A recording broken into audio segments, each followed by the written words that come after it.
Welcome back to the channel viewers. High altitude series में आज हम बात करेंगे एक्यूट हाइपोक्सिया सिंड्रोम की। एक्यूट मतलब कम समय में, हाइपोक्सिया मतलब ऑक्सीजन की कमी, सिंड्रोम मतलब लक्षणों का समूह। तो सबसे पहले बात करते हैं एक्यूट हाइपोक्सिया ऊंचाई वाले क्षेत्रों में कैसे कैसे हो सकता है। जब आप बिना किसी एक्लेमेटाइजेशन के एब्रप्टली मतलब एकदम से ओवर एक्सर्शन करते हैं, जैसे कोई भार उठाते हैं, एक्सरसाइज करते हैं, चढ़ाई करते हैं, तेज तेज चलते हैं आदि, तो आपको एक्यूट हाइपोक्सिया हो सकता है। हाई एल्टीट्यूड पर एक्यूट पल्मोनरी एडिमा यानी एकदम से लंग्स में पानी भर जाना, या स्लीप एपनिया मतलब कुछ समय के लिए सांसों का रुक जाना हो सकता है। तो इनके कारण भी एक्यूट हाइपोक्सिया हो सकता है। कार्बन मोनोऑक्साइड पॉइजनिंग जो अक्सर ठंडे ऊंचाई वाले क्षेत्रों में देखने को मिलती है, उससे भी एक्यूट हाइपोक्सिया हो सकता है। जब कोई इंसान बंद कमरे में अंगीठी लगा के सोता है तो कमरे में धुआं इकट्ठा हो जाता है। धुएं में कार्बन मोनोऑक्साइड होती है जिससे इंसान बेहोश हो जाता है और सांसें कम होने लगती हैं, जिससे एक्यूट हाइपोक्सिया हो जाता है। माउंटेनियर्स पर्वतारोही जब एक्सट्रीम हाई एल्टीट्यूड जैसे कि माउंट एवरेस्ट आदि को ऑक्सीजन सिलेंडर सपोर्ट सिस्टम की मदद से चढ़ते हैं और किसी कारण से ऑक्सीजन सपोर्ट सिस्टम फेल हो जाता है, तो भी एक्यूट हाइपोक्सिया हो सकता है। अब बात करते हैं कि जब एक्यूट हाइपोक्सिया होता है तो आपको क्या महसूस होगा। आप क्या महसूस करेंगे? आपका सांस फूल सकता है, मतलब ब्रेथलेसनेस हो सकती है। आप घबराए हुए से दिख सकते हैं, मतलब एप्रीहेंशन हो सकती है। आपको हेडेक हो सकता है, आपको डिजीनेस मतलब चक्कर आने जैसा फील हो सकता है, आपको फैटिगनेस मतलब थकावट फील हो सकती है, आपको नौजिया होगा मतलब उल्टी आने जैसा मन होगा, हॉट एंड कोल्ड फ्लशेस हो सकते हैं, blurred vision, tunnel vision, tingling and numbness आपके हाथ पैरों में हो सकती है। अब बात करते हैं साइंस की। जो कोई दूसरा इंसान एक्यूट हाइपोक्सिया पेशेंट के अंदर देखेगा, आपका जो ब्रीदिंग का जो रेट है वह बढ़ जाएगा, आपकी जो सांसें हैं वह बहुत गहरी होंगी, आपका हार्ट रेट बढ़ जाएगा, आपको साइनोसिस हो जाएगा, मतलब जो आपके लिप्स एंड जो नेल्स हैं वो नीले पड़ जाएंगे। मेंटल कंफ्यूजन होगा, आपको एंगर होगा, आपको मतलब गुस्सा आएगा, आपको यूफोरिया यानी कुछ एक्साइटेड जैसे दिखोगे आप, आपकी जो जजमेंट होगी वह पुअर होगी, लॉस ऑफ मसल कोऑर्डिनेशन दिखेगा आप में, and loss of consciousness ultimately मतलब बेहोश हो जाओगे आप। Behavioural changes may be noted by the hypoxic individual as well as by the observer.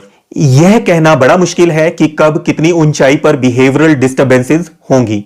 Mood disturbances हो सकती हैं, या तो वह बहुत दुखी नजर आएगा या फिर अनकंट्रोलेबली हंस रहा होगा, वह एग्रेसिव हो सकता है और आसपास के लोगों के साथ मारधाड़ कर सकता है, आसपास की चीजों को तोड़ फोड़ कर सकता है। अब बात करते हैं सेंसरी डिक्रीमेंट्स की, मतलब आपकी सेंसेस में क्या कमियां दिखेंगी। विजन पहली सेंस है जो अफेक्ट होती है ऑक्सीजन की कमी से।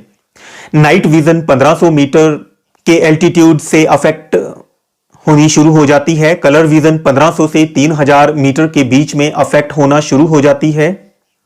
3000 मीटर से ज्यादा की ऊंचाई पर ऑक्सीजन की कमी से ऑक्यूलर जो मसल्स हैं, मतलब जो आंखों की मसल्स हैं, वो वीक हो जाती हैं और उनके बीच में कोऑर्डिनेशन नहीं रहता, जिससे ब्लरिंग ऑफ विजन मतलब धुंधला दिखना हो जाता है।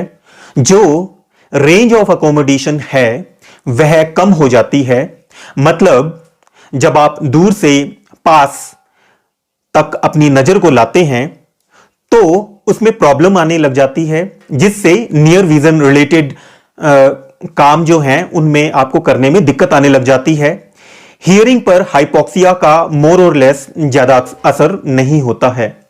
हाइपोक्सिया को हम 4 स्टेजेस में डिवाइड कर सकते हैं डिपेंडिंग कितने एल्टीट्यूड पर हाइपोक्सिया हुआ है। पहली स्टेज है इनडिफरेंट स्टेज, जो कि 1500 मीटर तक की ऊंचाई के बीच में देखने को मिलती है, मतलब 0 से लेके 1500 मीटर सी लेवल से। इस हाइट पर यदि हाइपोक्सिया होता है तो बॉडी में कोई भी फिजियोलॉजिकल रेस्पॉन्सेज एंड परफॉर्मेंस डिक्रीमेंट्स नहीं देखने को मिलेंगे किसी भी हेल्दी पर्सन में। दूसरी जो स्टेज है वह है कंप्लीट कंपेंसेटरी स्टेज, मतलब 1500 से 3500 मीटर की जो हाइट है उसके बीच में यह स्टेज आपको देखने को मिलती है। विजुअल सेंसिटिविटी एट नाइट, मतलब रात को देखने की जो क्षमता है वह 10% कम हो जाती है 1500 मीटर की हाइट पर, 30% कम हो जाती है 3000 मीटर्स की हाइट पर। परफॉर्मेंस ऑफ न्यू टास्क्स, मतलब नए काम जो भी आप करते हो वो इंपेयर हो जाएंगे मेमोरी इश्यूज की वजह से। पर नर्वस सिस्टम अपने प्राइमरी फंक्शंस एंड परफॉर्मेंस को मेंटेन करके रखता है। अब बात करते हैं तीसरी स्टेज की, पार्शियल कंपेंसेटरी स्टेज, जो कि देखने को मिलती है 3500 से 6000 मीटर्स के एल्टीट्यूड के बीच में। इस एल्टीट्यूड पर आपकी सांसें कार्डियोवास्कुलर फंक्शन को मेंटेन करने के लिए ड्रास्टिकली बढ़ जाएंगी।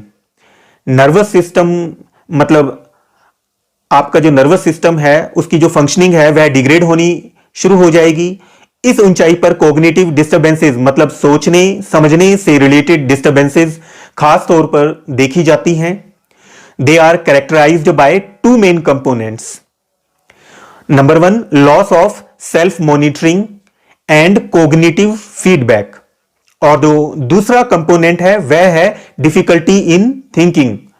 जब इंसान की सेल्फ मॉनिटरिंग एंड सोचने समझने की क्षमता खत्म हो जाती है तो वह इंसान यह नहीं पता लगा सकता कि जो वह कर रहा है वे एक्शंस जानलेवा हैं कि नहीं हैं।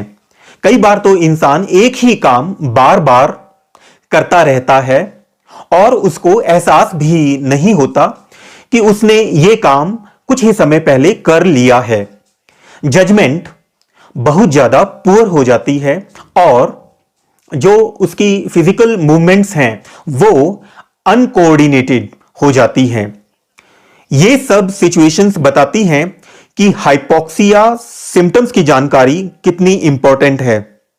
यदि आपको जानकारी होगी तो आप करेक्टिव स्टेप्स ले पाओगे। अब बात करते हैं चौथी स्टेज यानी क्रिटिकल स्टेज की, जो कि देखने को मिलती है 5500 मीटर से ज्यादा की ऊंचाई पर।